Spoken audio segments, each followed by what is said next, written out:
coming to you from Chicago, and I'm your positivity trainer, peace activator, and global hugger, bringing you different people and ideas to think about ways to heighten our celebrations and lessen our sorrows. And today I have the great pleasure and honor to have Sunny Dawn Johnston with me. She's been on before with me, and I'm sure I will have her many other times. She is an author, she's a speaker, she's written several books, and is a psychic, a medium, and comes from pure love. She is a friend, a mentor, and a reminder of truth. So today I wanted to discuss about walking through grief and loss. And I know that you've personally recently had some losses in your life. So I was just wanting to figure out how we can discuss this in a way that honors, our feelings of sorrow and sadness, yet still helps us move through it. So welcome, Sunny. Well, thank you so much. I'm happy to be here, my dear, for sure. So I guess you're wanting me to talk now. I love the tagline. What is it? How are you saying it? Heighten celebrations and lessen sorrows. I love that. I think that's exactly what I love to do. So thank you for having me, Carol. Yes, I think that, death, transition, dropping the body, any and all of those things that you want to call it, for sure is a place of real contrast. Yeah. Because you're having your human experience of, for me, I don't want to go through this. I don't want to live without him. I don't know what my life's going to look like.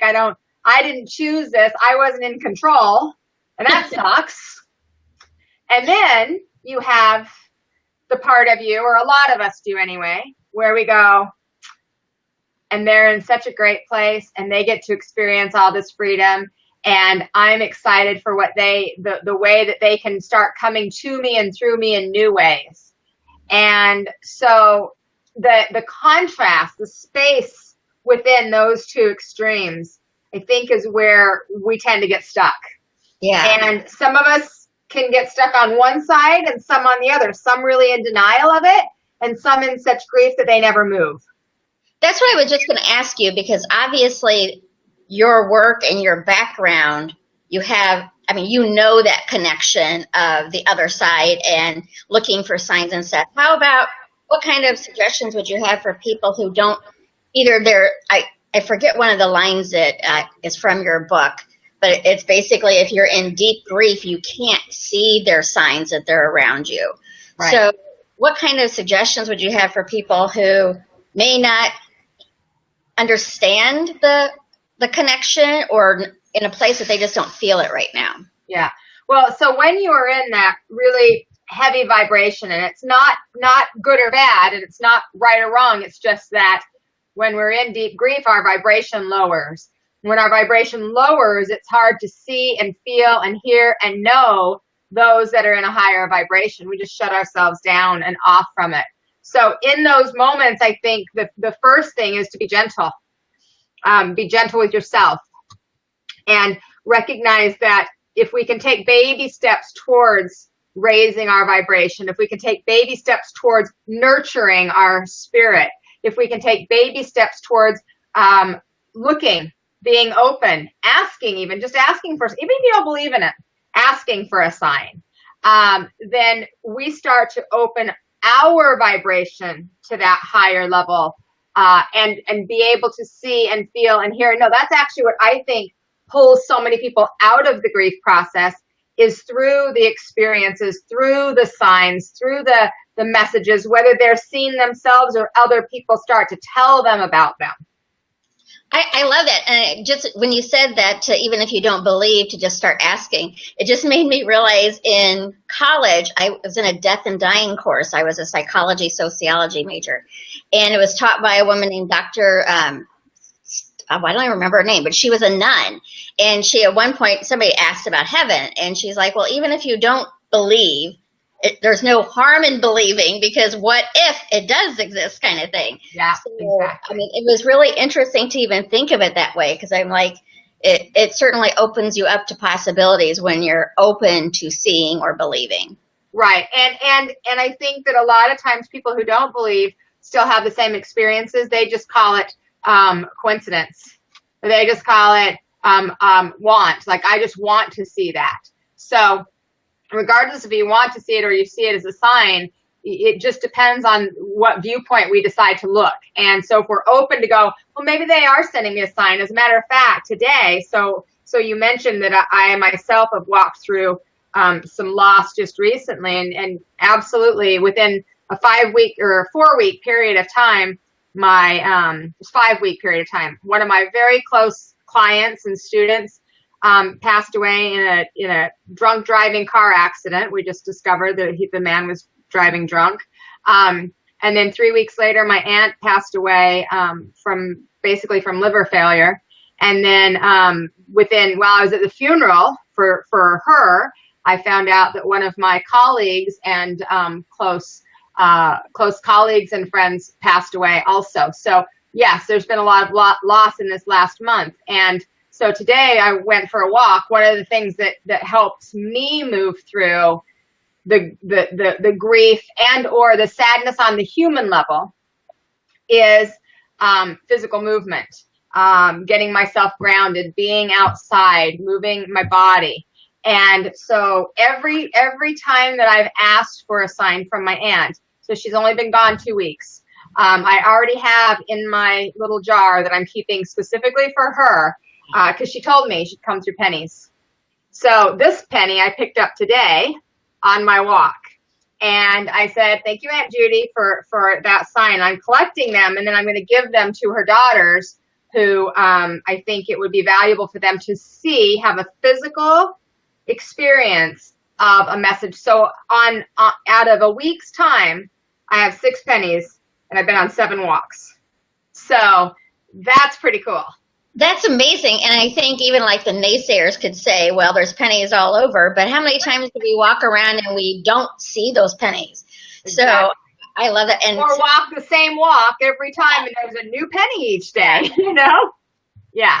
So actually, signs are so much fun. And you have a great story about signs, though. I was just telling Sunny, my father passed away. It'll be 11 years ago next month. And I honestly think it was what started my deep looking into positivity and into spirituality. Excuse me. And I'd gone home. My family lives 3 hours from me, and I'd gone home to the funeral. And when I came back to Chicago, I was in a class. It was a small class, maybe 10 people. And we were getting ready to go on a break, and they had given me this beautiful peace lily and a nice card. And one of the women in the class said, I need to share this story with you guys. And every class I go to a particular diner for dinner beforehand, and they always give us an after dinner mint. And again, this is May. It's not around Halloween. And she said, today they gave me a box of Red Hots instead of a chocolate. And she's like, it just seems so odd, but I felt like I needed to share it. And this was the only candy my dad liked. When we were having his funeral, my niece and I went all over looking for Red Hots to have at the service because she insisted that we have Red Hots for my dad. So I love that. I love it. Yeah, it was such a cool sign that he is around. Well, and a cool thing that she listened to her intuition too. So I think that even speaks to the other side of it. Those of us that have people around us that have had loss, and we get some intuitive insight that doesn't make sense, don't know why, and we share, oftentimes that's exactly what that person needs to hear in that moment. Absolutely. And now that you say that, it makes me even wonder if my niece, who really isn't into this work, had that hit too, to be like, you have to have Red Hots. It's important. Absolutely. Because that's a full circle that you had a validation that then opened the door for all of the work that you're doing. Absolutely. So. And that's something too that, just as you were saying that I think is important to recognize for many people, is that I always say people come to see me for the 3 Ds: death, divorce, and disease, and fun. So that's how people. Yeah, that's how people find me: death, divorce, and disease. But it's true. That's why people come and reach out for my services, because they're going through major challenge and transition. And one of the things that I notice is that so often death and divorce and disease, those are the things that cause us to expand, that cause us to look for something different, that causes us such contrast in our life that we go, oh my God, there's got to be something different. There has to be a point to this, or there has to be value in this, or there's got to be a positive spin. There's got to be a way to see it a different way. And then those that don't come from a natural positive space sometimes need some help and support to get there. And so when we are meaning out of it. Pardon? You want to make meaning out of it. Like, exactly. Why did this happen? Value. Yes. Something. Yeah. Yeah. There's got to be value. So I think that a lot of times in that process, it is the kickstart for so many people's spiritual journeys. And it sounds like that's what happened for you. It certainly is what, it wasn't the kickstart for me, but it's what got me doing my work, was the death of my ex-mother-in-law and being with her when she transitioned, and then the signs and the symbols and the messages and her haunting me afterwards saying, you're going to do your work, Missy. And I did, and that was 17 years ago, and that's when it started. So, one of the things I think that might be valuable for those of you that might be in this, I have never, ever, and I've been in the death world for a long time, never have I seen more death shared in social media as I have this past 2 weeks. I mean, I could tell you 25 people that lost someone in the last 2 weeks. So there is a lot of change and a lot of transition. And I believe it's for a greater good. I believe it's for a higher purpose. And I also believe that for those of us that are left here, sometimes it just sucks. And yes. So we go, you know what, this just sucks. And I think the reason that it's so difficult for those of us that are left here is because we had no control. Even if the person, I know, imagine us control freaks, right? Even if the person knew, like they got sick or they had cancer for 2 years, it's that we didn't get to make the choice, consciously make the choice. And then it's, you go through the feelings of being pissed off and hurt and sad and regretful and all of those things. And I think the one important message I would want to share, that the spirit world, as a psychic medium, that's what I connect with so often, that the spirit world is always saying to me, even in my own personal experience, I kept hearing this over and over again, focus on their presence, not their absence. Focus on the signs, focus on the symbols, focus on the messages, focus on the memories. Focus on the presence of them now, not the absence. Because if you focus on the absence, if you focus on the lack, if you focus on them not being present, they will not be. And I think that's a great reminder. It's just like for you, you can focus on the positive or you can focus on the negative. You can focus on the gifts or you can focus on the lacks. And so it's so true, and I hear it over and over and over again from the spirit world. So that's a reminder that I want to make sure I share with the audience, so that maybe that's something they can hold on to. Yeah, and I think it's such a great reminder because of the fact that the physical person, like, even though I absolutely believe in the connection and I've had signs from my dad, physically, the missing of him is different than knowing he's right there or whatever, or other, especially when it's fresh. Like that recently you've experienced, and from such different ways. When my dad passed, he was diagnosed with terminal lung cancer and was given a 5-month lifespan, and he died like 6 weeks after he was diagnosed. So even though we knew it was coming, it was still a shock. For sure. But I think it really does give you the opportunity to see how precious life really is too. Yeah. So that's a gift. Yeah. And I think, one of the things that I said several times to some of the people around me was spending 3 weeks in ICU and walking into the space of a hospital, which I don't like anyway, and don't follow myself, meaning I would prefer a holistic, natural approach than the allopathic world. However, I don't know what I would choose being put in that position because I'm not in that position, so I don't judge it. I just know for me, I prefer this over this. But walking in an environment like that, And being somebody that's sensitive and an empath and feels energy, what I observed so strongly for myself was a recognition of how important it is to listen to and express our emotions. Because as I would walk through the halls, I could literally, and this was a crazy experience, I'm going to sound wacko right now, but I literally felt as though I could hear the organs crying out from the pain that that had been stuffed into them emotionally. And so what that did for me is it said, okay, this physical body is such a gift.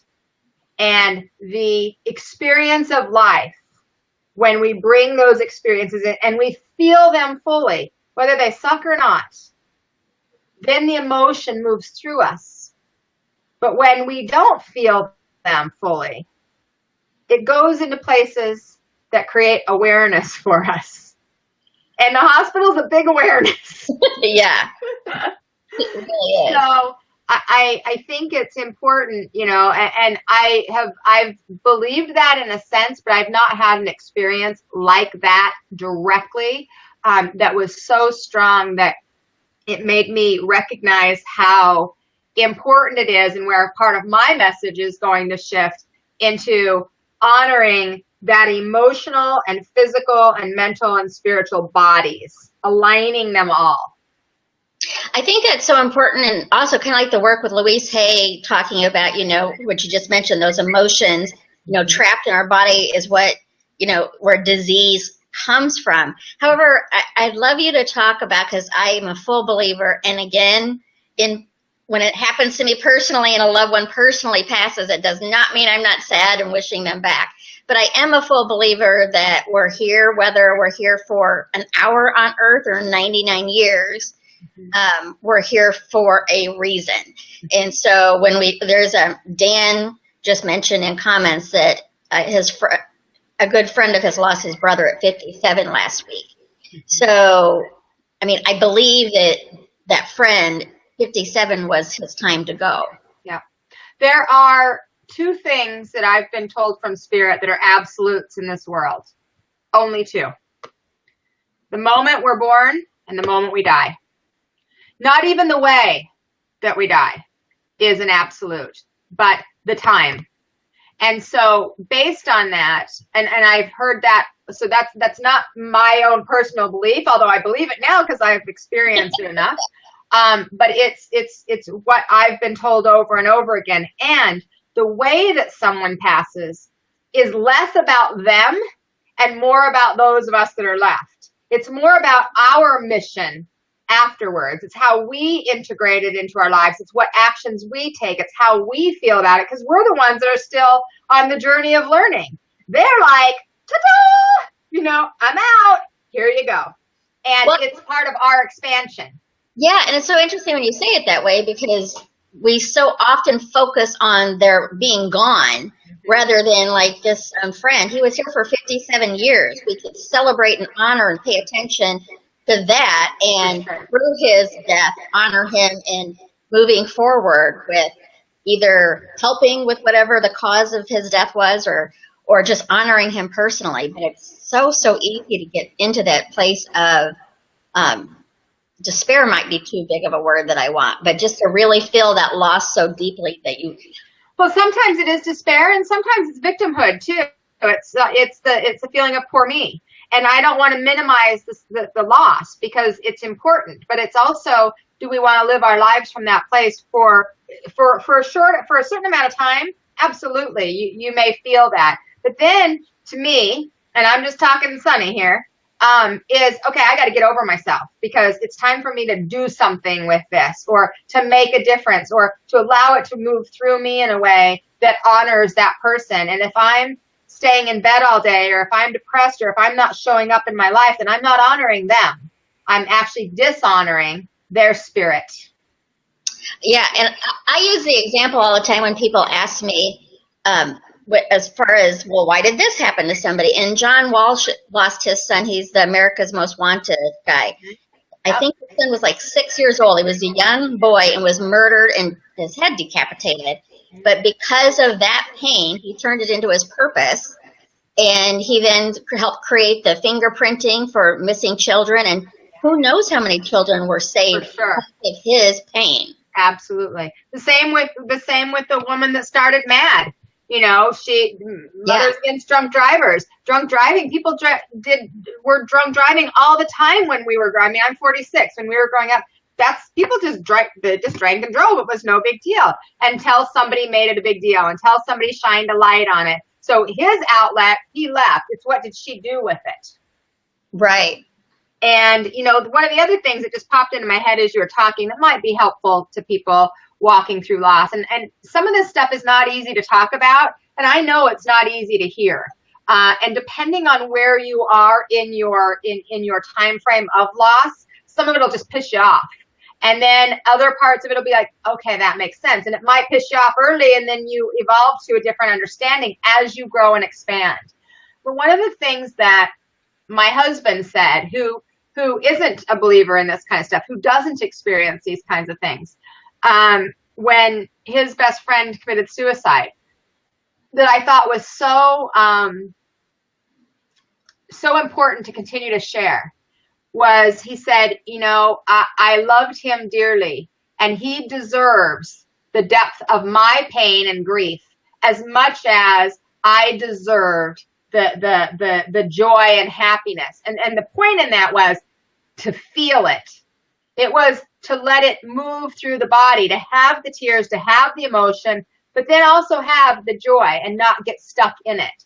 And so I found that to be so powerful and interesting, coming from someone who doesn't have that same connection as maybe some of us do, but recognizing that I deserve to feel the emotion to the depths of who I am because of the love I had, not in spite of it.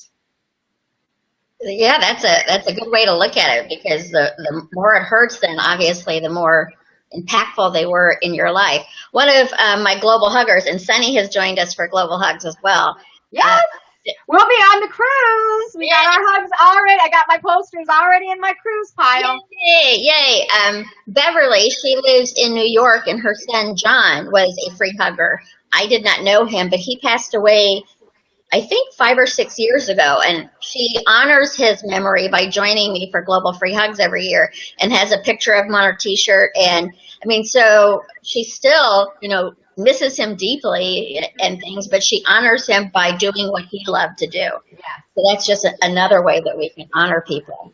Absolutely. You just mentioned your husband's friend's suicide. And you also said earlier that it doesn't really matter the way that people pass, but can you talk a little bit about, because I know so many people who are the survivors of a suicide get into that deep guilt of what could I have done? What should I have done? I should have been there that day or whatever. Is there any advice that you have on that? Well, unfortunately, I've been touched by suicide 3 times within 5 years myself. So I can relate to that. And I also know that a natural response as a human being is, what could I have done? It's the very first thing I think anybody thinks about when they hear that. Maybe after being pissed off or shocked. First thing is, could I have done something?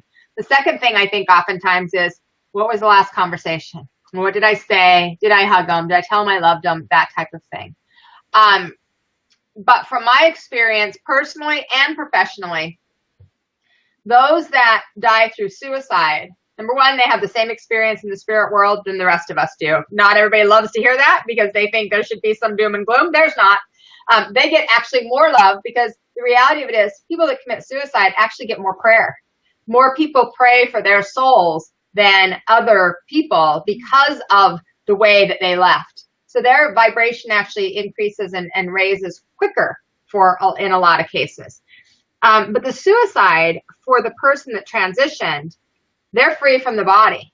It's those of us that are left and our response to that. So if we go through the depths of guilt and shame, the reason that they're leaving in that form is because that's something we need to heal.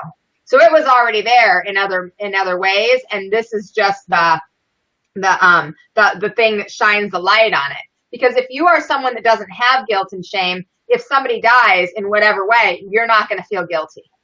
So it might bring it up. You might ask yourself that, but you would move into a higher vibration much quicker.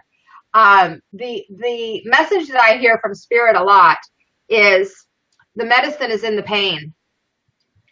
And so with the pain of suicide, well, the medicine is there too, the love, the connection, because if we didn't care, we wouldn't feel the guilt or the shame. The other thing that they always say, those that have transitioned from suicide, is there's nothing you could have done. It was my time.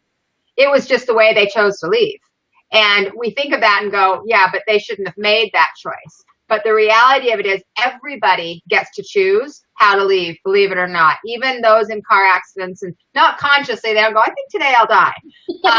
But on a soul level. And there are a lot of people, and this can be hard to hear too, but it's true in my perspective. There are a lot of people that commit suicide slowly. They don't take care of their health. They drink themselves to death. They drug themselves to death. It's no different. It's just one is very quick and final, you know, a gunshot or an overdose or something like that. And one is extended out through disease. But the end result is the same. Well, all of us are actually going to have the end result. The end result, we all are going to that place where death is going to happen to every single one of us.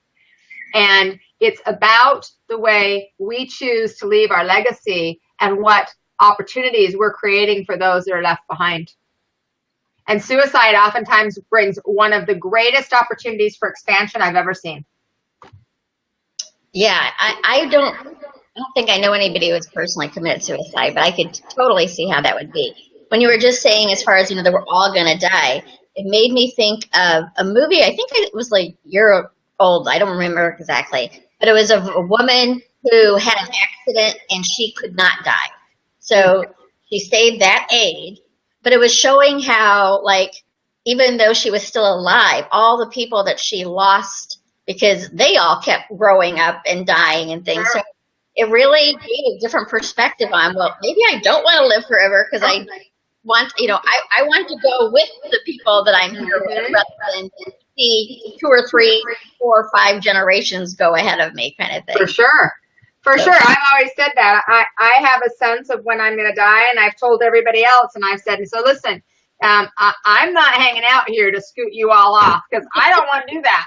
I do that every day. I don't want to do that for everyone. So I'm just telling you, I'm checking out earlier than the rest of y'all. So I think you've actually set a date for where you're going to go. Yeah, I have. Well, I know my age. I know my age. So yeah. I got 30 years. I got 30 years to do a lot of stuff. Well, I know you well enough to know you'll get a lot of stuff done in those. So what was your first experience with that? Oh, wow. That's an interesting question.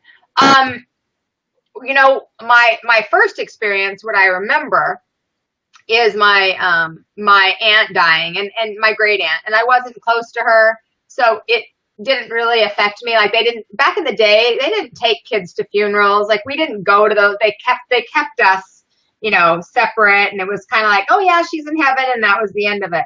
And then my great grandfather, who was 101, I think, he passed away. Again, death never really was that big of a thing for me. But the first death that really affected me was when I was 15. And when I was 15, my cousin, who was like a sister to me, her boyfriend was accidentally, his best friend accidentally shot and killed him when they were out hunting.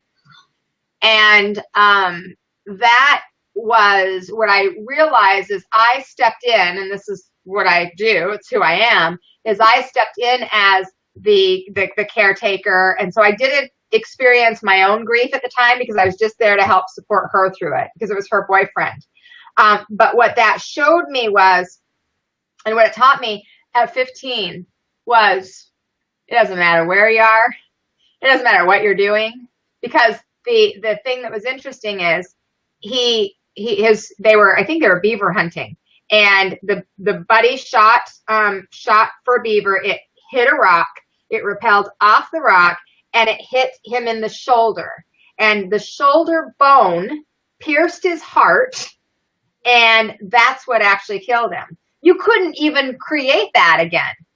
It could never happen again in that way just by trying. So what that told me is he wasn't meant to be here. And so I've had that strong foundation of he was supposed to leave at that day, at that time, at that age. I knew that from a very young age. So I think that death, although it doesn't mean I don't get sad, and it doesn't mean that I don't feel my own human sense of loss, I also have a very strong insight and awareness that that is the way it's supposed to be. Yeah. Amanda, we'll get to your question in just a second. But I was going to share my first experience. I believe I was 7, and my grandma, my mom's mom, passed away from an accident at work. And a friend of the family was holding me and took me up to the casket and insisted I touch her. And freaked me out. So was not a great experience whatsoever. But then like a week later, I was over at our neighbors, and their father had passed away within the year, and they were older, they were teenagers, and they were talking about how he came through their window with a cloud and said they were going to be okay and everything. And I ran home screaming, saying, "Grandma, if you love me, you will not come visit me. Do not come visit me." And she didn't. Okay, that's cute. Yeah. I usually have the opposite experience where people are like, please come. But we're in a different time now. People have a different observation. Yeah, absolutely. At that time, the thought of her coming through the window was not a pleasant one. Yeah. So, Yeah. Sunny, can you see comments, or do you want me to read? I can't. Where would I look? I don't know. I don't think I can see them. Yeah. Okay. Well, let me see if I can show them here. Oh, I see that. Okay. Okay, so they don't choose when to die, but they choose how. They actually choose their timing.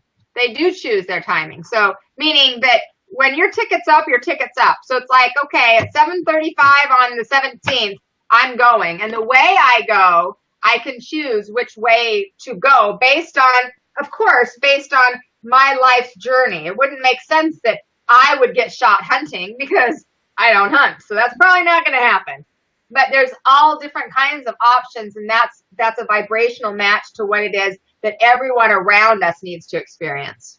And again, it's an unconscious. Well, it's not absolutely. It's not a decision in our conscious head. Although suicide, can see signs that people had left behind where they did know.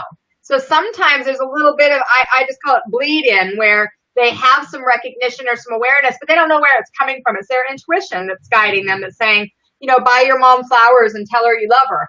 And then the next day, the child dies, and the mom's like, oh my God, he bought me flowers, and he's never bought me flowers before. Yeah. Mm-hmm. That's a great example. And when we were talking about like the way that people exit and the responsibility, I just saw it on Facebook or something that a ex-football player ran over their 3-year-old accidentally, backing up, and that happens quite frequently. And to be able to move through that and to experience that when it's your responsibility, even in an accident, that your child is gone. So I had a client of mine that had that happen, and she had I think she had a 5-year-old son, and then she had a 2-year-old daughter. The husband got in the truck to do something. He looked once. He ran over his daughter. The daughter died. And they struggled and struggled to move through that because he had to heal his shame and his guilt, and she had to heal her anger and resentment. But they did that work, and then they got pregnant again, and they had a new baby girl, and never took the place of, but always was because of. Like, we wouldn't have had this one had we not had this one. And being able to get to that point, I think it's such a powerful, because it's still a choice at the end of the day, and choices aren't always easy, but we can choose to stay in victimhood of why did this happen? Why did they leave me? Why did they commit suicide? Or why did that drunk driver hit my friend's car? Mm-hmm. But it's not going to move us forward to stay in that. Exactly. No, not to stay in it. Now, to feel it, sure. To experience it, to think it, yes, but move it through.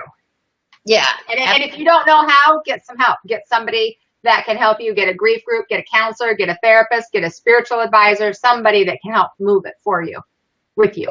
Yeah, when somebody's talking about get somebody to help, as I usually do say, make sure it's somebody, because there's so many different counselors and support groups out there. Listen to your own intuition to see if it's somebody that's serving you or if they're helping you stay in that space of grief. Absolutely.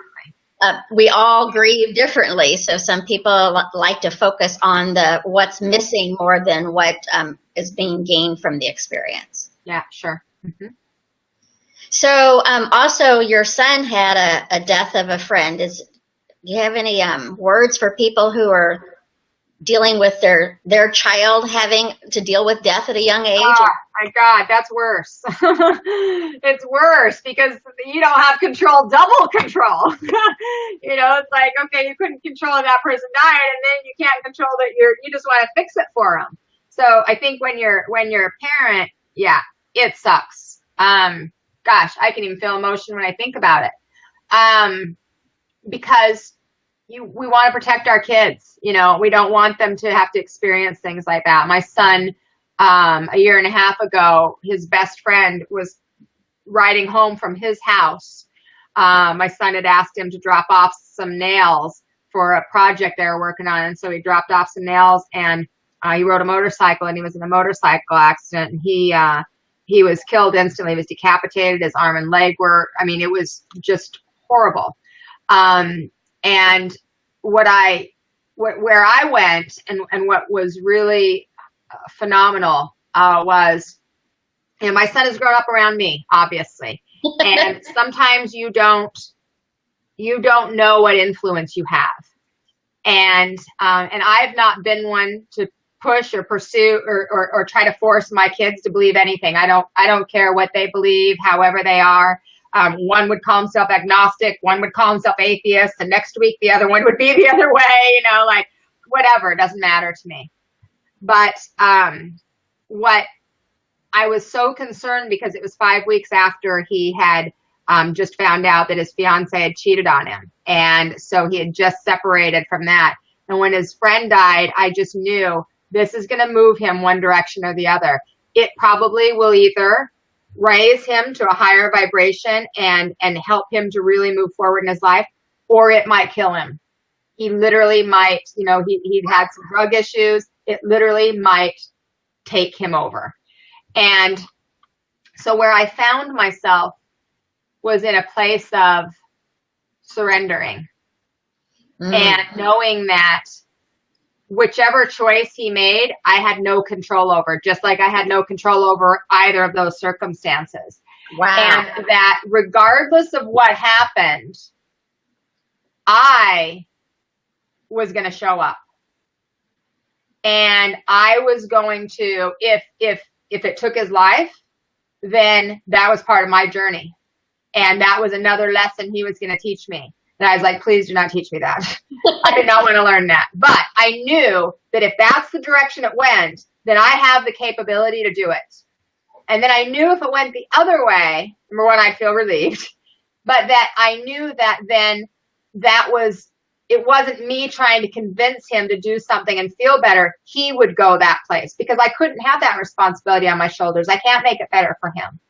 And that was very difficult. It took a couple of bottles of wine one night for me to have my breakdown and my release, literally, to be able to have the insight of, Sonny, it doesn't matter. Either way, you're going. And so you're going to go with whichever decision he makes, so you can let go of control. And I needed to have that experience for myself to go, okay. And so I think that for parents, it's so hard. And at the same time, it is such a gift, because it expands us even when we don't want to go. Yeah, and William, we'll get to your question in just a second. I wanted to add on to that, Sunny. It reminds me of like when you see somebody on Facebook or just your personal friends in life, and they themselves are sick or have a loved one sick, and they ask you to pray for their health and their recovery. And always, I mean, again, if it's a personal, like my mom has health issues and she's doing great right now, but I certainly go into ego saying I'm keeping her forever. I teach her that I'm going to stuff her in a corner and she stays with me forever. But it's more for me is to pray for the highest outcome for the good of all, because it may truly be best for that person to check out now. And I'm just curious what you think about that. Well, so when my aunt was sick, and in ICU, we were spending a lot of time with her, and her daughters were here, and she's the first sibling of my mom's 4 siblings to go. So it was difficult for everyone. And what I always ask for the highest good of all concerned, that's my prayer. And I believe that the ultimate healing is death. And not everybody looks at it that way. So when people are asking for healing, oftentimes they have a direct route that they think it should go. So it should heal this cancer, it should heal this, but healing, ultimately, the ultimate healing is the release of the body. Because that is pure energy. We're in pure spirit vibration. So the ultimate healing to me is death. And I think a lot of times, I was talking to one of my cousins and she was saying that one of her friends died of cancer last year, and she was young. She was in her 40s. And her husband kept saying, there's going to be a miracle. God's going to save her. God's going to save her. God's going to save her. Up until she literally is like in her last 24 hours of her life, and she's not breathing, and she's, having all these things, and he's still thinking a miracle is going to happen. It isn't that the miracle didn't happen. It's that the form that we thought the miracle should be in was not the same form. So we get attached to the outcome. And I get it. As human beings, we do get attached. But if we can move beyond that and go the highest good of all concerned, then we can trust that that is for the highest good. Her spirit was ready to go. Like with my aunt, in my aunt's case, she told us before she was intubated that she wanted to fight. So because she wanted to fight and she wanted to live, then of course we're going to do what we can do to help her fight and help her live. And then I went in one day and I just clearly heard her spirit say she made another choice. And so I told her out loud, my mom and I had gone in, and I just talked to her out loud and I said, okay, Aunt Judy, if you want us to do something different, the last words you said, and she was intubated, so she couldn't talk now. I said, the last words you said were, you want to fight. And if you've made a decision to do something different, you need to let us know in a way that we can understand, because you can't communicate now physically. And I wasn't going to have it be on my shoulders that she told me that. So I said, then you need to show us a sign. Well, the next morning she crashed. And that was for the daughters, that was a sign. And so then the next day they let her off life support. So I think that sometimes we have to ask for that highest good. And we also have to recognize that death happens in perfect divine timing, even when it doesn't feel like it. If you missed the person, like you were on your way, you were flying there and they died before, I am sorry, but you weren't meant to be there. And if you just made it just in time, you were meant to be there. And that can be really confusing. And a lot of people carry a lot of guilt over that. But I'll tell you, even in the situation with my aunt, I've been by the bedside of many people when they've died. I'm a hospice volunteer, and I actually love the experience of transition. It's an amazing, sacred place. And so the hour before my aunt died, there was about 10 of us in the room. And I heard her say, okay, like, you can leave now. And I, being the stubborn person, was like, I don't want to leave. I'm staying here because this is like the most sacred thing ever. So I heard it 5 times before I left. And I was like, okay, I got to go. So my husband and I were there, and 2 of my cousins were there. And so I'm like, I think it's time to leave. So I left, and I couldn't tell everybody else to leave because I knew she just wanted her immediate family there. And so I left, my husband left, 2 of my cousins left. And so my mom and her sister and her granddaughter were there. And we left, and about a half hour later, my mom and her sister at the same exact time both turned around and said, I think we're going to leave. So they left, and the granddaughter followed right behind them. And then she passed immediately after that. Wow. So they know if we'll listen, Because I was like, nope, I want to be here because this is like the coolest, most sacred experience you could ever have. So I want to be here. And then finally she's like, Sunny, get out of here. It's time. She didn't say it that way, but I was like, all right, she doesn't want me here. And it's not because she doesn't love me.